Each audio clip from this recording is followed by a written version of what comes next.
Infor Track Reduction Set Setup.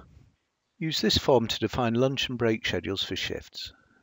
Specify whether breaks are to be entered manually or automatically deducted, whether to redirect break time to indirect tasks, whether to include or exclude breaks from absence hours, and whether to include breaks in clocked hours on partially worked days. Select the Reduction Set link from the Administrator homepage to open the Reduction Set configuration form. Enter the Reduction Set ID and the description.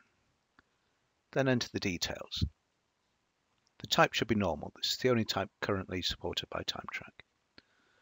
For the function, the alternatives are break, lunch, or clock. This is identifying the particular break that we are talking about.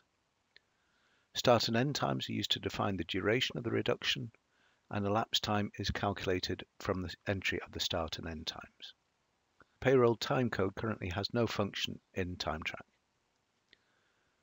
The clockable field indicates whether the employee will manually start and end the break or allow TimeTrack to automatically reduce the time at the scheduled times. We use the task code to specify where to redirect paid reduction time. This is only used for redirecting hours for a paid and unclocked reduction.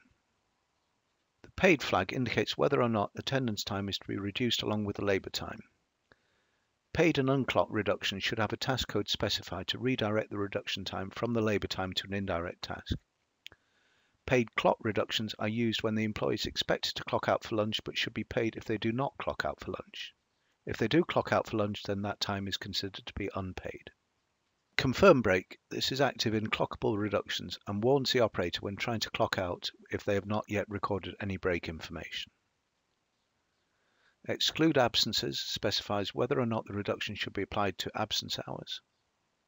And Active on Partial Days specifies whether or not reductions should be taken during clock time on days with a partial day absence.